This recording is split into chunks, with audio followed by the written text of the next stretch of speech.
Rewa Lok Sabha seat में 8 विधानसभा में से सिमरिया से इकलौते कांग्रेस विधायक अभय मिश्रा सदन में सत्ता पक्ष पर जमकर बरसे। क्षेत्र के मुद्दों के सहित प्रादेशिक मुद्दों पर भी अभय मिश्रा ने सवाल दागे। रीवा की जनता को जिस तरह से श्री मिश्रा से उम्मीद है कि वह उनकी आवाज सदन में उठाएंगे और उन्हें न्याय मिलेगा, ठीक उसी तरह से सदन में जेल में बंदियों की मौत को लेकर आवाज उठाई है। प्रदेश में मध्य प्रदेश विधानसभा का मानसून सत्र 1 जुलाई से प्रारंभ हुआ, जिसमें विगत दिनों अभय मिश्रा के द्वारा जेल में बंदियों की मौत व उनके प्रति लापरवाही बरतने का आरोप लगाया है। वह तमाम सबूत भी दिए हैं कि किस तरह से जेल के लिए बजट आता है जिसका उपयोग नहीं किया जाता और बंदियों की मौत हो जाती है। किस तरह से जेल प्रबंधन कैदियों के परिजनों से पैसा ऐंठता है और यदि पैसा नहीं दिया जाता तो प्रताड़ित किया जाता है। इससे जुड़ा मामला जो कि पूर्व में रीवा में एक कैदी की मौत हो गई थी, उसको भी सदन में उठाया है। आप भी सुनिए किस तरह से पूरे प्रदेश में हो रहे कैदियों के साथ अत्याचार, मौत व जेल में लापरवाही व घूसखोरी प्रताड़ना को लेकर सरकार को अभय मिश्रा ने किस तरह से आड़े हाथों लिया है। श्री अभय मिश्रा जी, क्षमा चाहता हूँ, थोड़ा सा समझ। मैं सुधारात्मक यातना एवं बंदीगृह विधेयक 2024 मैं वही क्षमा चाहता हूं और आपका आभार व्यक्त कर रहा हूं। ऐतिहासिक काम जी, आपने मुझे मौका दिया, मैंने पहले क्षमा मांगा। आप आभार व्यक्त करें क्षमा के साथ में, धन्यवाद ज्ञापित करें। सभी मौकों की प्रतिपूर्ति हो गई है। हो गया, मैं साहब का जीवन भर का आभारी हूँ, कोई अभी 1 मिनट का छोड़ दोबारा गलती नहीं करेंगे। क्षमा के साथ आपने अवसर दिया, मैं अपनी बात प्रारंभ कर सकता हूँ। जी, माननीय अध्यक्ष महोदय, नाम तो है मध्य प्रदेश सुधारात्मक सेवाएं एवं बंदीगृह विधेयक 2024। हमको ये पढ़ने में लिखा दिख रहा है मध्य प्रदेश सुधारात्मक यातना एवं बंदीगृह विधेयक 2024, क्योंकि इसके अंदर हमने जो पढ़ा है और हमने इसको पास से देखा है। आप गरीबी का आप ये आलम समझ लीजिए कि एक व्यक्ति 3 साल पहले मुझे मिला, पहले नागपुर में काम करता था, बोला कि हमें जेल भिजवा दीजिए, खाना मिल जाएगा। जेल के अंदर की स्थिति, अभी हमारे यहाँ 5 कैदी मरे, अभी हम पॉइंट में आ रहे हैं। 1 महीने के अंदर 5 लोग खर्च हो गए। जेल में जब कोई मरता है तो उसका खर्चा डालते हैं। ये जो बनाया गया है विधेयक, ये किसी सदस्यीय कमेटी के द्वारा अगर बनाया जाता, जो वहां पर ये अधिकारियों के द्वारा बना दिया गया है, अगर कोई कमेटी बना करके इसको वास्तव में अंदर की चीजें निकाली जाती तो शायद कुछ और ही दृष्टि आती। अब मैं, आप कहेंगे कि विषय से भटक रहे हो, इसलिए पहले मैं विषय इस पे आ जाता हूं। यह विनियोग लेखे 2022-23, ये किताब किसकी है? सरकार की है, कैग की है। इसकी स्थिति आप देखिए कि हम जेल के अंदर सुधार के रूप में क्या स्थिति है।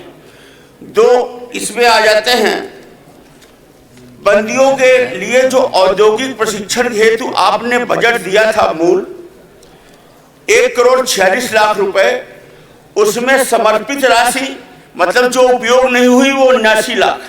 एक तो वैसे दाल में जीरा जब बराबर दे रहे हैं, ऊंट के मुंह में जीरा बराबर, ऊपर से 55% राशि का हम उपयोग नहीं कर रहे। बंदियों द्वारा सामग्री निर्माण का एक मुश्त जो हमने दिया था 6 करोड़ रुपए, उसमें से समर्पित राशि मतलब अनयूज राशि 4.56 करोड़ है, यानी 76%। इसका मतलब ये होता है कि वहां पर ये राशियां सरेंडर हुई और कोई काम नहीं कराए गए। इसी तरह समर्पित की गई अन्य प्रत्याशित बचतें जो अभी भी लंबित है जेल में, जैसे 46.82 करोड़ रुपए, इसमें से जो सरेंडर की गई है राशि वो 46 करोड़ 32 लाख, माने ये अभी भी जो की तो पड़ी हुई है। विभिन्न अनुदान विनियोग का अगर हम विवरण देखते हैं तो अनुदान संख्या 10, कुल बजट 70 करोड़ रुपए, वास्तविक व्यय 31 करोड़ रुपए, बचतें 38 करोड़ रुपए, बचत का प्रतिशत 55% से अधिक है। यह है विनियोग लेखे की किताब। इस विनियोग लेखे में जो कैग ने अपनी रिपोर्ट दी है, इसमें वर्ष के दौरान जो अभ्यर्थित राशि है इसमें भी -26 करोड़ 64 लाख रुपए। इसी तरह ये दूसरा है प्रभारित में 5 करोड़ रुपए, ये भी सिलेंडर हुआ 100 में 100%। दत्त मत में इसमें 87 करोड़ में से 32 करोड़ रुपए ये सिलेंडर हुए। आगे देखें, जेलों के आधुनिकीकरण के लिए 275 करोड़ रुपए दिए गए थे, जिसमें से 166 करोड़ रुपए सिलेंडर हुए। 2056 संख्या इनकी बंदियों द्वारा सामग्री निर्माण हेतु एक गुष्ठ 83,600 करोड़ दी गई थी, इसमें 144 करोड़ रुपए सिलेंडर किए गए। इसी तरह अनुदान संख्या 5 जो जेल है, इसी में जेल भवनों के निर्माण में जो 400 करोड़ दिए गए थे, इसमें से 400 लाख माने 4 करोड़ रुपए प्रत्याशित बचत संभावित बचत के कारण हुई। रुपए 2,294 लाख के अंतिम बचत के कारण सूचित नहीं किए गए, इसके कारण नहीं बताए गए हैं, ये पैसे सरेंडर हुए हैं। बैरक का निर्माण, इसमें 400 रुपए दिया गया था, 400 लाख और 400 लाख की निधियों का आवंटन अपर्याप्त बजट आवंटन के कारण हुआ, अंतिम बचत के कारण सूचित नहीं किए गए। इसमें बहुत कुछ है, ये मोटा मोटा एक मैं इसलिए रख रहा हूं कि इससे ये पता लगता है कि हम जेल के अंदर कितने सीरियस।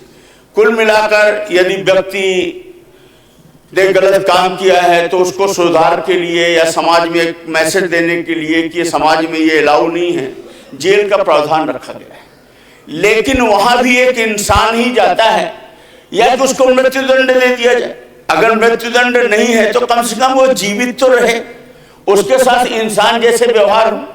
जेल के अंदर का मैं आपको दृष्टांत बताता हूं। जेल के अंदर 40% लोग तो ऐसे हैं जिनका जमानतदार नहीं। माननीय हमारे पंचायत मंत्री जी हैं, बहुत जमीनी हैं, आप खुद समझ रहे होंगे, जमानतदार नहीं है, विधिक सहायता के नाम पर केवल एक फॉर्मेलिटी है, कोई भी व्यक्ति उसका लाभ नहीं उठा पा रहा। दूसरी बात, जब कोई कैदी जेल में रहता है तो वो अकेले जेल में नहीं रहता, उसका पूरा परिवार जेल में रहता है। उसका पूरा परिवार दिन रात जेल के बारे में ही सोचता है, शरीर उसका वहां जलता है, बाकी उसका पूरा परिवार प्रताड़ित होता है। और जब वो उससे मिलने जाता है तो आप यकीन करिए अध्यक्ष जी, अगर उसके जेब में 10,000 रुपए नहीं है तो उसके वो रो रो के चिल्लाता है कि घर भेज दो, पर जेलर को 10,000 रुपए रोज पहुंचा दो। जो बड़े अपराधी, हम इलाहाबाद वगैरह की स्थितियां बता, अलग अलग कैदियों के हिसाब से। दूसरी चीज, इसमें जो सेल होता है जिसको कहते हैं काल कोठरी, उसको भी और ज्यादा वो किया है। तो मेरा ये कहना है कि जिसके रिश्तेदार जेलों में हैं वही उस दुख को समझ सकता है, आम आदमी नहीं समझता है। तो हमारा ये कहना है कि हम इस विधानसभा में आपसे अनुरोध करते हैं कि इसमें पुनर्विचार करवा कर इसमें एक कमेटी बनवा के एक बार और देख लें, नहीं तो ये हाथ से निकल जाएगा, फिर जो का त्यो फॉर्मेलिटी हो जाएगी। और जेल में सबसे बड़ी बात, स्टाफ नहीं, स्टाफ नाम की चीज नहीं। हमारे पास होमगार्ड, एक नया बच्चा IAS IPS बनता है, आप विश्वास करिए 20 से 25 अर्दली उसको मिलते हैं। बगले में 20 से 25 हम विधायक लोग एक गनमैन के लिए तरसते हैं।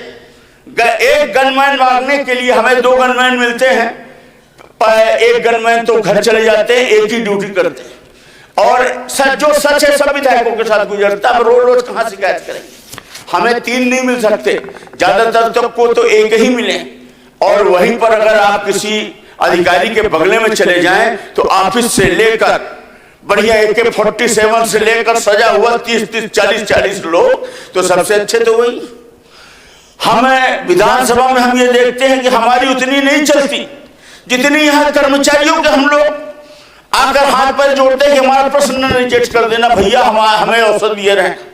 मतलब ये स्थिति है, जो पुराने जमाने से जमे हुए लोग हैं, कागज तमाम बना हुआ है। मेरा आपसे ये अनुरोध है कि जो होमगार्ड के कर्मचारी हैं, अगर जेल में स्टाफ में कमी है तो उस कमी को इन होमगार्ड के की बात करना मुझे लगता है उचित है ना, इसको तो विलोपित कर दिया जाए। हाँ, इसको विलोपित कर दिया जाए, वो ठीक बात। मैं भी सहमत हूँ। हो गया, मुंह है थोड़ा निकल गया हो। इसे मत निकाला करो, यही तो गड़बड़ कर जाते हो आप। अब इसका भी कोई नियम बना दीजिए सिलने वाला, तो फिर उसको उधर सिल के रखा, खुद ही सिलना पड़ता है। चलिए ठीक है, मैं आपकी राय मानूंगा। मेरा ये निवेदन है कि वहां पर स्टाफ की कमी को, दूसरी बात, एक सबसे महत्वपूर्ण बात, जेल कौन चला रहा है? जेल वहां के जो छोटे छोटे कर्मचारी हैं, चक्कर अफसर हैं, जो प्रहरी हैं, उसमें हेड प्रहरी हैं, ये 20-20, 30-30 साल से जमे हुए हैं। इनके बच्चे जेल के बाहर खुलेआम दुकान लगा के बैठते हैं और एक एक का पैसा जमा कराते हैं। इनका स्थानांतरण नहीं होता। साहब ठीक कह रहा हूं? नहीं, मैं आज तक जेल नहीं गया, ईश्वर की कृपा थी, लेकिन मेरे से जुड़े बहुत सारे लोग, हमारे से जुड़े बहुत लोग, हमारे रिश्तेदार, और इसमें कोई बड़ी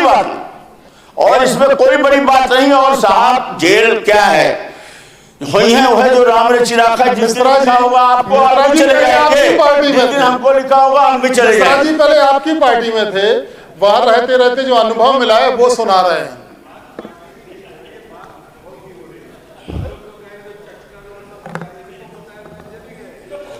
चलिए ठीक है, मेरा ये कहना है कि आप जेल नहीं गए, इसलिए आपका ये कहना है कि जेल के कैदियों में जो प्रताड़ना हो रही है उससे हमसे क्या मतलब? और अगर हम उनके पक्ष में या उनके मानवता के दृष्टिकोण से बात कर रहे हैं तो इसका मतलब कि मैं अपराधी हूं। आप यही कहना चाह रहे हैं ना? तुलसी सिलावट जी को तो अनुभव है जेल जाए, ये पूरा प्रदेश देख रहा है, इमरजेंसी में पूरा प्रदेश देख रहा है। वो जेल के जो कैदी हैं उनका भी परिवार है, उनके परिवार के लोग भी वोट देते हैं, वो भी देख रहे होंगे कि आपकी सोच एक कैदी के प्रति क्या है। हमारी सोच अच्छी नहीं होती थी, लाते क्यों विधेयक भाई साहब? आपकी सरकार ले आती। चलिए साथ मैं इनके बाद और निंदा भी हमारी कर रहे हैं के लिए कि समाज में ये अलाउ नहीं है, जेल का प्रावधान रखा गया है, लेकिन वहां भी एक इंसान ही जाता है, या कि उसको मृत्युदंड दे दिया जाए। अगर मृत्युदंड नहीं है तो कम से कम वो जीवित तो रहे, उसके साथ इंसान जैसे व्यवहार हो। जेल के अंदर का मैं आपको दृष्टांत बताता हूं। जेल के अंदर 40% लोग तो ऐसे हैं जिनका जमानतदार नहीं। माननीय हमारे पंचायत मंत्री जी हैं, बहुत जमीनी हैं, आप खुद समझ रहे होंगे, जमानतदार नहीं है। विधिक सहायता के नाम पर केवल एक फॉर्मेलिटी है, कोई भी व्यक्ति उसका लाभ नहीं उठा पा रहा। दूसरी बात, जब कोई कैदी जेल में रहता है तो वो अकेले जेल में नहीं रहता, उसका पूरा परिवार जेल में रहता है। उसका पूरा परिवार दिन रात जेल के बारे में ही सोचता है, शरीर उसका वहां जलता है, बाकी उसका पूरा परिवार प्रताड़ित होता है। और जब वो उससे मिलने जाता है तो आप यकीन करिए अध्यक्ष जी, अगर उसके जेब में 10,000 रुपए नहीं है तो वो रो रो के चिल्लाता है कि घर भेज दो, पर जेलर को 10,000 रुपए रोज पहुंचा दो। जो बड़े अपराधी